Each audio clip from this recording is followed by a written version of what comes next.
Carioca, descendente de família judaica da Ucrânia. Pai de 2 filhas, da Denise e da Débora. Avô de 3 netos, da Júlia, do Hugo e do Tomás. É sobrinho-neto de um dos pioneiros da comunicação moderna no Brasil, Adolfo Bloch. É ator, dublador, autor, diretor e artista plástico. Ele compõe a nata dos melhores atores brasileiros. É respeitado, admirado pelo público e pelos seus colegas de ofício. A sua carreira já completa 55 anos dedicado às artes cênicas, com mais de 38 peças de teatro, 40 novelas e muitas participações. E, sobretudo, um trabalho incrível em prol da democracia brasileira. O Perfil de hoje recebe com honra e alegria o ator Jonas Bloch. Jonas, muito obrigado pela sua presença aqui. Muito obrigado por todos esses elogios. Que você faz jus, que você faz jus. A história está aí para provar, 55 anos de carreira, hein, Jonas? Pois é. Muita estrada, muita água por baixo da ponte.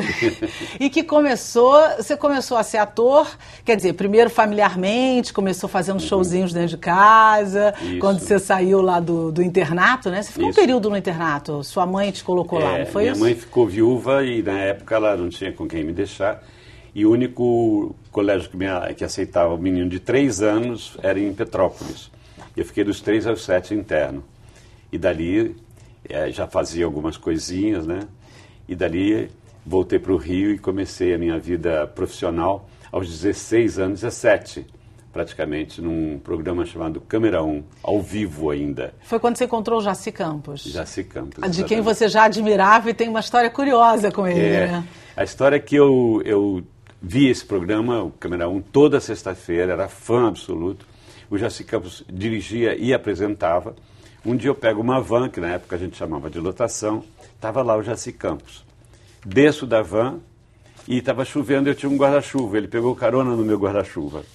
E eu não aguentei e disse, olha, eu sou fã do seu programa, assisto toda sexta-feira e minha opinião vale mais porque eu sou estudante de teatro.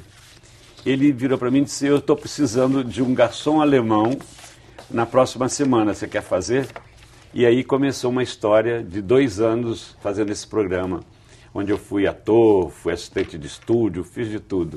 Em compensação, quando você tinha um papel pequeno, na peça que você começou de Ariano Suassuna, não foi isso? Você começou fazendo um espetáculo do Ariano Suassuna em teatro. Em teatro foi isso. Eu era aluno da Fundação Brasileira de Teatro, que é dirigida pela Dulcina, e um ator ficou doente, e eu era do primeiro ano, costumavam chamar só os do terceiro ano, e eu substituí esse ator por um tempo. Foi a minha estreia. E nesse período você estudou com gente muito conceituada. Foi o Adolfo Celli, Maria Clara né? Machado, Henriette Morrinot, Adolfo Celli, Junito Brandão. Essa e galera, a própria Dulcina, que era uma referência do teatro brasileiro. Sem dúvida, ter estudado com a Dulcina ou ter trabalhado com ela era mais ou menos um selo de qualidade. Era. Não é? O que foi mais rico para você desse período de aprendizado com essa galera que você traz para o Jonas até hoje como ator? Havia o teatro daquela época era muito respeitado o trabalho do ator, né? O teatro tinha uma importância também para o público muito grande. Era um veículo que não tinha televisão com a força que tem hoje e que ele era formador de opinião, né? E em muitos momentos abria a cabeça das pessoas, como sempre o teatro fez, revelando novos universos, universos que as pessoas não visitavam, né? Você pegar naquela época uma peça do Plínio Marcos, onde você começava a compreender o universo de uma prostituta, isso jamais seria visto compreendido por uma pessoa da classe média ou mais comportada, digamos assim, se não fosse através do teatro. E era respeitado o trabalho, era muito elaborado. E era como se fosse um momento sagrado, um momento de celebração mesmo. Então, não só na maneira de preparar o trabalho, como na maneira de apresentar esse momento que o público está presente, reunido, com a presença do ator, sem tela fria na frente, sem plim-plins e sem vontade de comentar alguma cena. Era todo mundo uma consagração. E isso eu acho que você carrega até hoje no seu trabalho, né? Sem dúvida. Essa questão do... Sem dúvida. O ator está meio no lugar do sagrado, né? Naquele momento, é você e o personagem. Porque, de uma certa maneira, você sabe que na Idade Média, alguns atores eram até presos e considerados bruxos. Como é que uma pessoa pode ser duas? Que baixou nessa pessoa, né? Que bruxaria é essa que faz esse cara, que é de um jeito e de repente ser de outro? Então, você é um instrumento que recebe uma entidade, na verdade, que foi preparado para aquilo acontecer. Então, nesse momento, se o teu trabalho é bem fundamentado, você apresenta alguma coisa diferente de você. É claro que traz toda a sua experiência, é a sua voz, é tudo seu, mas a serviço de uma outra coisa. De uma outra história, inclusive, né? Uma pessoa que vem de uma outra história que não a sua. Aí é a riqueza do negócio. Antes de você ser ator, você batalhou muito para ser ator profissional. Você trabalhou como publicitário, você desenhava, você fez 1001. O que não te fez desistir de verdade de ser ator? Teve uma hora que eu quase desisti, porque eu estava sem dinheiro, tive que sair da casa da minha mãe. Eu tinha um padrasto que era problema sério, eu saí, fiquei numa situação muito difícil, fui para Minas um tempo e achando que eu ia ter que mudar de rumo, porque o teatro para mim e a televisão não eram suficientes para me sustentar.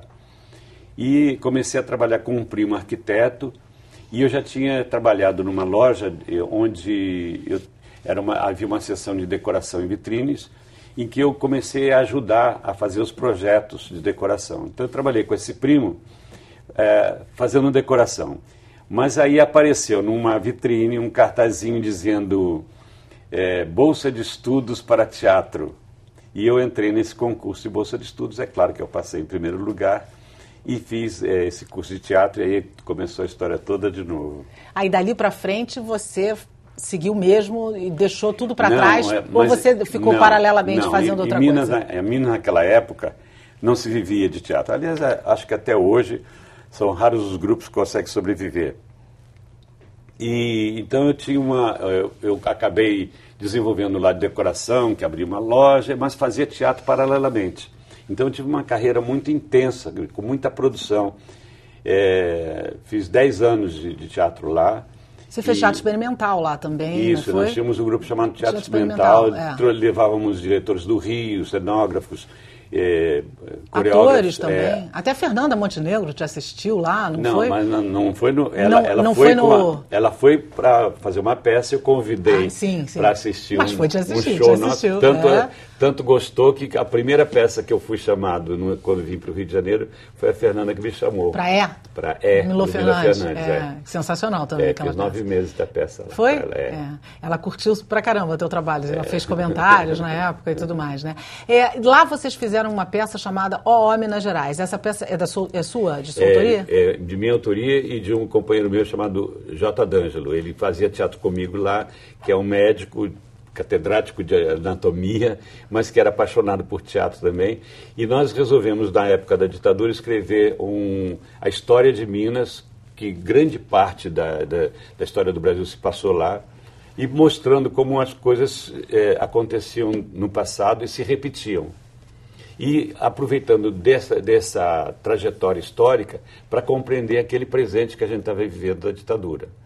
E alguns textos questionavam a ditadura daquele momento passado. Então, a censura não podia cortar.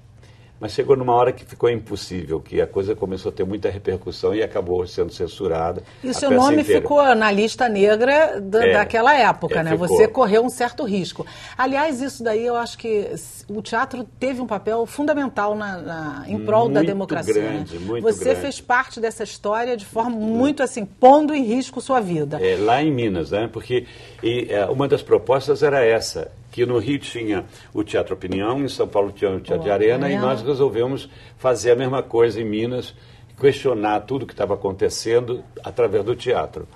E, na medida do possível, e depois viajamos com essa peça e tal.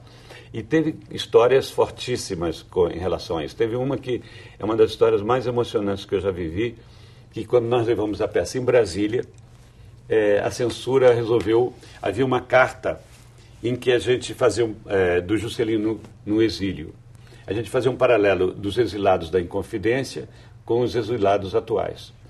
E essa carta do Juscelino falava da tristeza dele de estar fora do país e tal. E para que o público reconhecesse que aquela carta era do Juscelino, a gente punha um coro atrás, que na época todo o Brasil sabia que o Peixe Vivo, a música Peixe Vivo, caracterizava Juscelino. Quando nós chegamos em Brasília, a censura cortou. A música? A música. Para que não se caracterizasse. Não eles tinham um problema a ligação. É porque o Juscelino capitalizava a simpatia do país todo. E aí nós conseguimos botar no jornal esse corte. Veio um grupo de estudantes e perguntou que horas que esse fato acontecia, essa cena acontecia.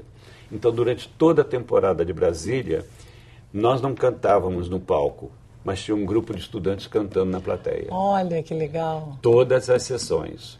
Então, era um fato de manifestação política e que, para nós, tocou muito forte, porque o povo estava com a gente. Com certeza, com certeza. E era um momento em que as pessoas estavam realmente, apesar da tortura, saindo para lutar, para fazer alguma coisa. Acho que foi um momento muito vivo da nossa história, né?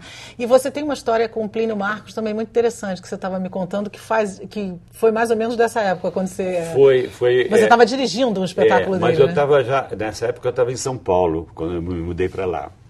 Eu era amigo do Plínio Marcos, e ele via o meu trabalho, que eu já fazia direções, e como ator também, e me convidou para dirigir uma peça dele, Quando as Máquinas Param, que eu dirigi com o Tony Ramos e a Valderez de Barros, que na época era a mulher do Plínio. E nós fazíamos num sindicato dos têxteis, numa programação em que a gente oferecia para os estudantes do Mobral. O Mobral era um curso de alfabetização. E a gente cobrava o que hoje corresponderia, digamos, a R$2, uma coisa simbólica. Pegávamos um ônibus, contratávamos um ônibus, levava o pessoal até lá o teatro e depois nós debatíamos a peça. Com isso, a gente estimulava o pessoal a pensar e a ter uma visão crítica sobre o que estava acontecendo na história do país. Só que no meio disso tudo, por incrível que pareça, fazendo um trabalho contra a ditadura, entra um grupo de esquerda, põe um revólver na cabeça da Valderez para distribuir panfletos para a plateia. E era absurda essa situação. E é claro que deu problema com DOPS, que acabaram sabendo, os órgãos de repressão chamaram o Plínio, e o Plínio, como um cara especial que chegou lá e disse assim, olha, ninguém tem culpa, nem o diretor, nem os atores. Se tiver alguma coisa nessa história, quem é culpado sou eu. E aí, mas ele falou isso de uma maneira tão tranquila, e fazer isso naquela época era completamente incompreensível, porque por uma bobagem torturava e matava. Por muito menos, que dirá você... Bastava que você tivesse na agenda de uma pessoa que foi presa, que pronto, você já era suspeito. O Nanini teve isso, ele estava fazendo andando perto de alguma coisa em São Paulo, só que ele tinha encontrado a Marília Pêra, que estava sendo procurada. Então pegaram ele porque ele estava andando a caminho da casa da Marília Pêra. Não tinha nada a ver, ele estava indo dar um recado para ela. Era ridículo, absurdo, era kafkaniana a história toda. E teve uma hora que eles faziam coisas absurdas, né? E eu tive uma outra história também, isso ainda em Minas, que eu dirijo um espetáculo chamado Os Fuzis da Senhora Carrá, que se passava na ditadura de Franco, na Espanha. E aí todo mundo disse, e tinha acabado de estourar a Revolução, todo mundo disse, você é louco, eles vão te prender, você não vai estrear esse espetáculo, você vai ser preso.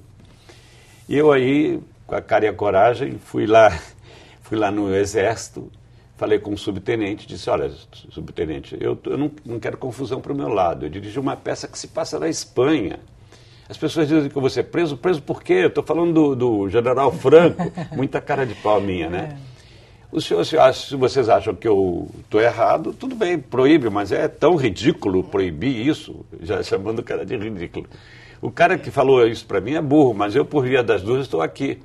Aí o subtenente disse para mim assim, não, tudo bem, você vai levar a peça, mas você vai me jurar que toda a sessão você vai chegar para o público e dizer que essa história se passa na Espanha, não é no Brasil. E é claro que eu falava todo dia para a plateia e era uma gargalhada Você só. falava? Falava. Eu prometi, eu cumpro. E aí o pessoal entendia e morria de rir, claro, né? Gente, mas a censura tinha umas coisas muito loucas, né? Assim, muito burras, né, digamos assim. Muito. Nossa, tinham coisas assim muito incríveis. Teve um censor que chegou no Teatro Jovem aqui no Rio e perguntou que ele queria falar com o senhor Aristófanes. Essa é sensacional. Essa é sensacional. Era uma coisa assim totalmente na desordem. Apesar de ter sido um período muito obscuro, deve ter sido muito rico para vocês atores de algum jeito, porque esse enfrentamento dá uma solidez pessoal e profissional, certamente, né? Eu queria que você falasse um pouquinho sobre isso pra gente no próximo bloco, porque agora a gente precisa fazer um pequeno intervalo e a gente volta com mais Jonas Bloch para você. Não sai daí não.